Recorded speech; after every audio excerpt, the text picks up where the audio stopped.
Hello and welcome to Movers and Shakers. I'm Ken Miller. Today I'm joined by Lansing Mayor Tony McNeill. Mayor, thank you very much for stopping by today. It's been a busy time. I think you more than most are aware of that. Voters here in Lansing recently approved increasing the local sales tax rate, and that's going to fund a new municipal aquatic center. It's a very close vote. In fact, we didn't know election night. It took a few more days past that. Yeah.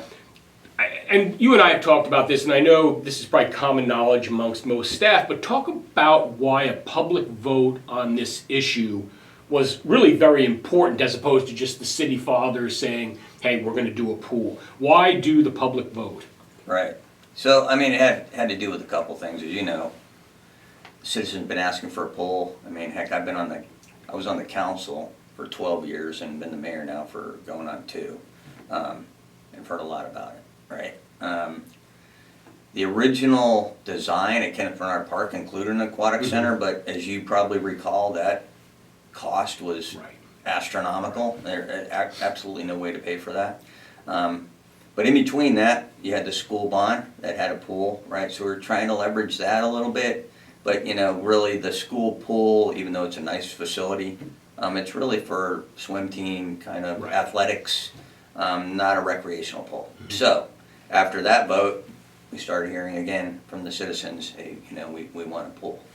It's always been really the issue, not do we want a pool in the city? I don't think the citizens have ever said we don't want a pool in the city. What they've said is, I don't want my property taxes increased, right, to pay for this pool. I think everybody is added up to here with taxes. So I think probably the change of the guard in terms of city administrator, Tim had a lot of experience in using different funding revenue streams. We did that with DeSoto Road, as you recall. So how could we actually get a pool built in the city without taxing the property, personal property of our citizens? Sales tax is one way to do that. Putting it to a vote was really, hey, if you really want a pool, this is the way we could get you a pool without raising your taxes. And as you know, we lowered property taxes this year as well. So, I mean, although it was close, I think a lot of it had to do with people thinking it might be against their property taxes. There was still a little confusion. We tried to get the word out. But, you know, at the same time, you have a lot of our citizens, older ones who don't have kids, who don't need a recreational pool. They, you know, they could go to the school and just do the aquatic stuff there, lap swim. So I think really that was kind of the issue. And the final margin was something like 23 votes. And I know if you looked at the run-up to the election itself, you know, there was some yes vote organization. To my knowledge, there was no vote organization. Are you surprised? I was a little surprised that it was that close in the end. Yeah, I am, and at the same time I'm not. We had the open house here, I think, was that in October, I think, early November. And some of the questions that were brought up by citizens was not really, okay, we could do the sales tax, but what about maintenance and operation? How are we funding that? Right? So a lot of people still felt that we would go into their property taxes to do the operation and maintain. And as you know, we've been looking at other resources for that as well, other revenue streams. Gas use tax is one of them. So we're going to do our very best to never raise property taxes just because we put an aquatic center in. And as you know, the DeSoto Road project, about halfway through that bond issue, this one, that will drop off. So that'll give us a little more leeway as well with funding. So the sunset on that is going to be helpful a little bit further down the road. Staying with the aquatic center, and I know nobody has the answer to this yet because we don't know about interest rates, we don't know about where inflation, we don't know where the economy is going to go, to be quite honest. A lot of that is going to help determine consultants and city leaders coming together and saying, what's the final facility going to look like? We know where it's going to be, but what's going to entail, what is the aquatic center going to look like? So, the initial design had some, we're trying to cover down on just about, we did a survey. There was a lot of different features that the citizens wanted in it.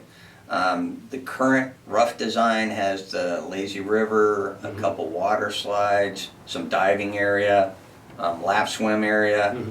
I think there's a zero entry swim area for just recreational swimming.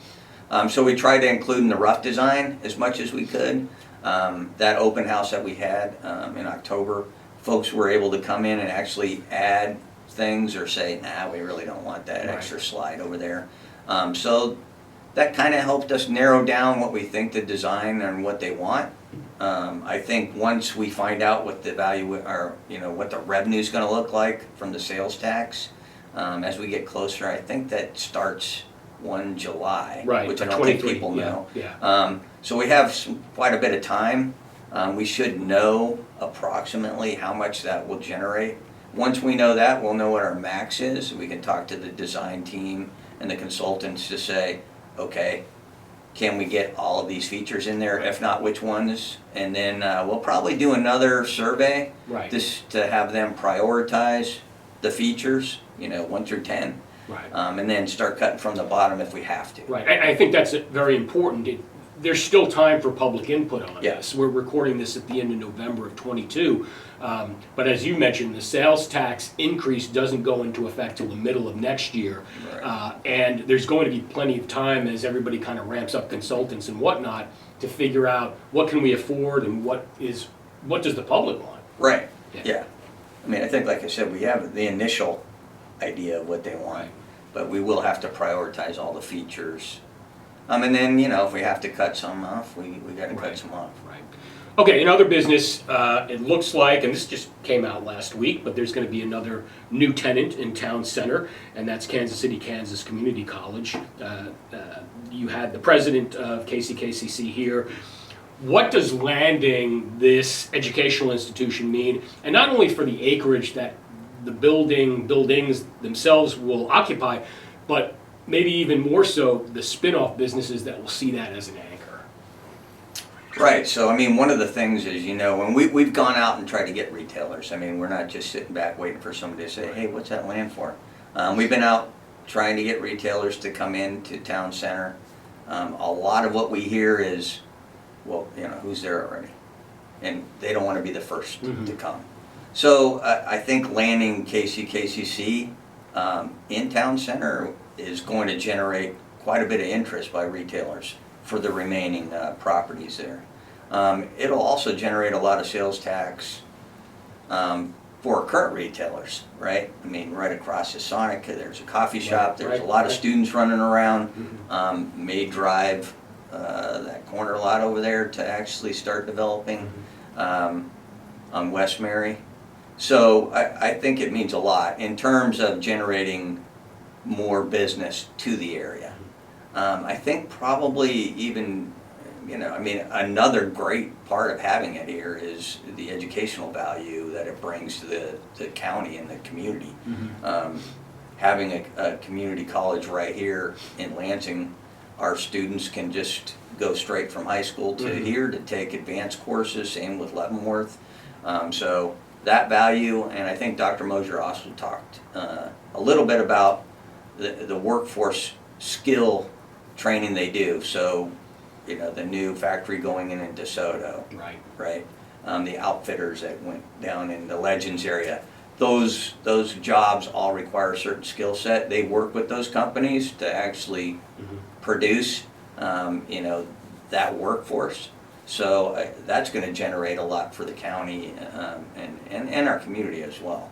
So, I mean, I think it's exciting. I'm overly excited about them coming here, and I'm really glad they made the decision to do that. They still got to do a lot of work before they get here. They got to do a lot of fundraising to actually get the money to build the building. But I think he mentioned 27 is probably when their target date is. When will we see, and I know several people on the council, and I think yourself included, and you said this with a smile on your face, but it's when are we going to see, whether it's a sign, whether it's a tract or something over there that says KCKCC future home. And I think Dr. Mosier said that they've done it in the past, but they're going to have, I think, one of those skin wrapped advertising trailers, one of those big Conex trailers that they put up.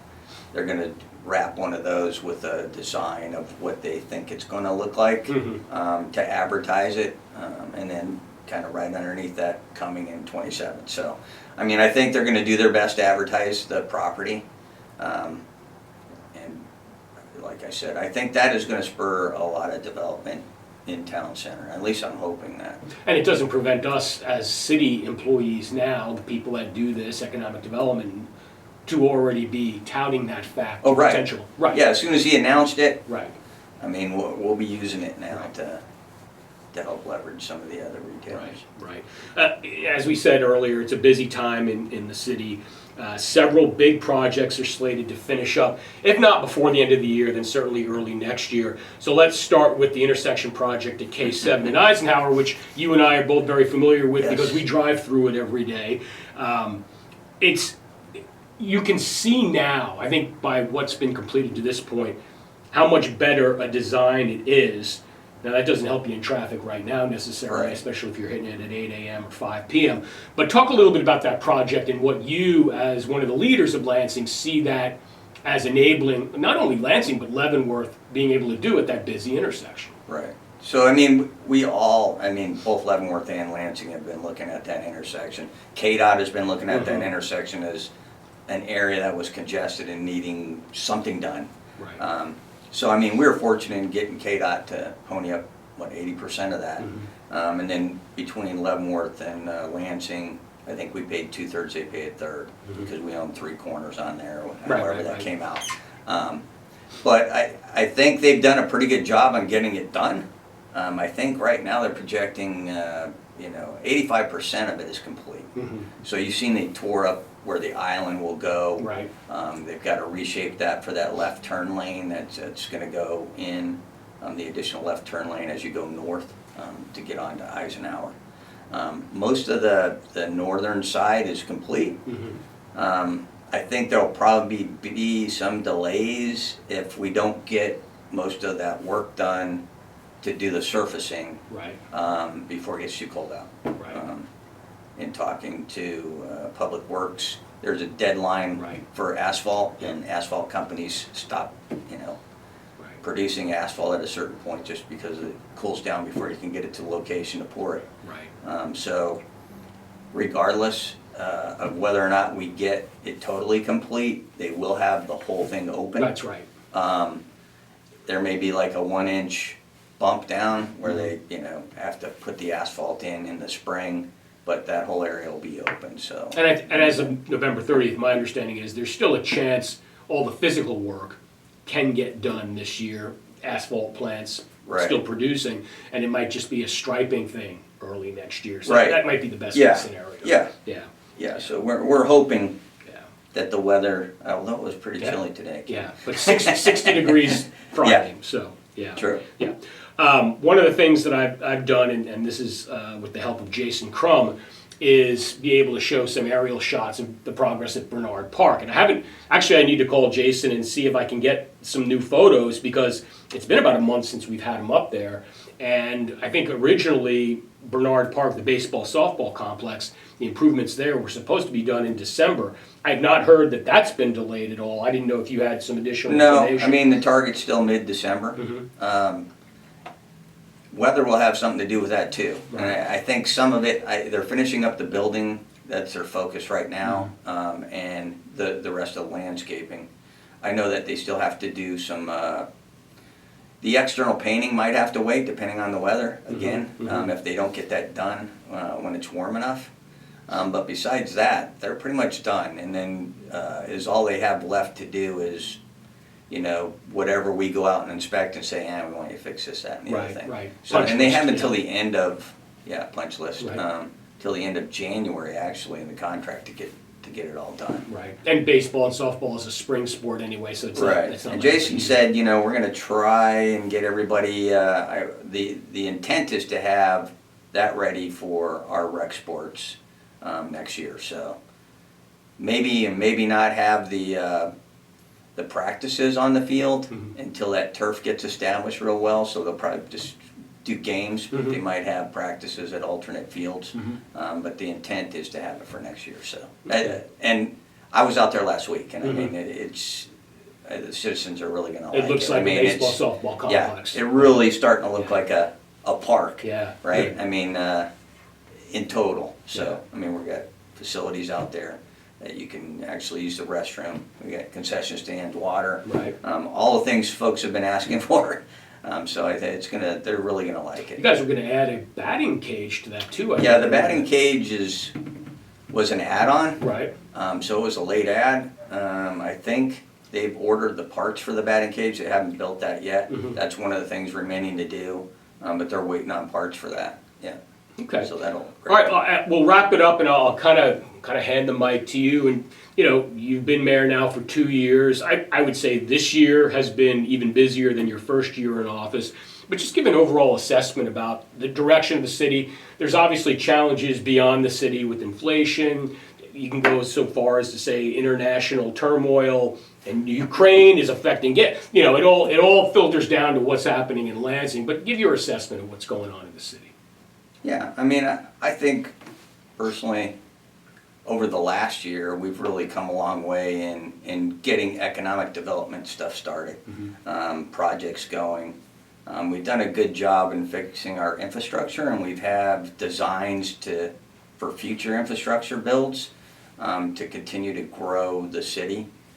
So I think probably the work that was done 10 years ago on infrastructure improvements are kind of now coming into play, right? We have a lot of areas that are ready for development, whereas in the past we haven't had that. Right.